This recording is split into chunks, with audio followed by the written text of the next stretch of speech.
Mr. Nosey by Roger Hargreaves. Mr. Nosey liked to know about everything that was going on.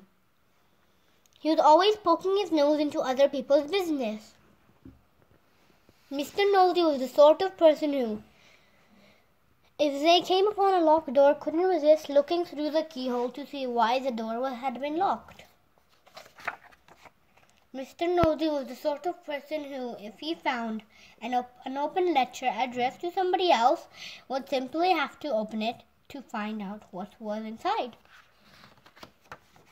Mr. Nosey was the sort of person who, if he was sitting reading his paper on a train, would much rather read the paper of the person sitting next to him. Naturally, as you might well imagine, Mr. Nosey was not very popular. People did not like the way in which Mr. Nosey would peek and pry into their affairs. They did not like it at all, but did that stop Mr. Nosey peeking and prying? It did not. Mr. Nosey lived in a funny, tall, thin house in a place called Tiddletown.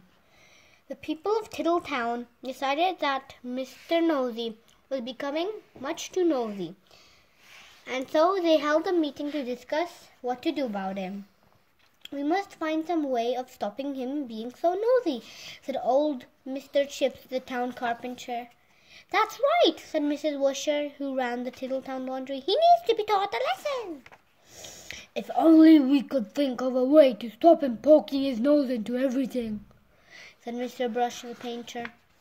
And then a small smile spread over his face. "Listen," he said, now grinning. "I have a plan."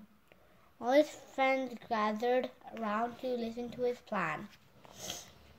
The following morning, Mr. Nosey was out walking along Tiddletown High Street when he heard somebody whistle behind one of those closed doors.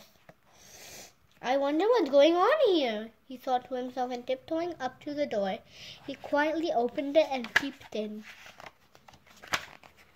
Splash! Went a very wet paintbrush right on the end of Mr. Nosey's nose, covering it with bright red paint. "Oh dear, I am sorry," said Mr. Brush, who was painting the inside of the door. Poor Mr. Nosey had to go straight home to try and remove the red paint, which was very difficult and rather painful. Mr. Brush chuckled to himself. The plan had begun. The following day, Mr. Nosey was walking past the laundry when he heard somebody laughing on the other side of the wall. "I wonder what's going on here," he thought to himself, and standing on tiptoe, he looked over the wall. Snap! Went a close peg right on the end of Mr. Nosey's nose. "Oh dear, I am sorry," said Mrs. Washer, who was hanging up clothes on a washing line on the other side of the wall. Poor Mr. Nosey removed the clothes peg and went off down the street, feeling extremely sorry for himself and for his poor red nose. Mrs. Washer chuckled to herself. The plan was working. The next day, Mr. Nosey was going past the fence when he heard hammering. "I wonder what's going on here," he thought to himself, and creeping very quietly to the end of the fence, he peeped around. Bang! Went a hammer right on the end of Mr. Nosey's nose. "Oh dear, I am sorry," said old Mr. Chips, who was nailing up a loose plank in the fence. Poor Mr. Nosey had to go home immediately and bandage his poor red sore nose. Mr. Chips grinned a broad grin. The plan was working very well indeed. The following day, Mr. Nosey was walking in the woods when he heard somebody sawing wood.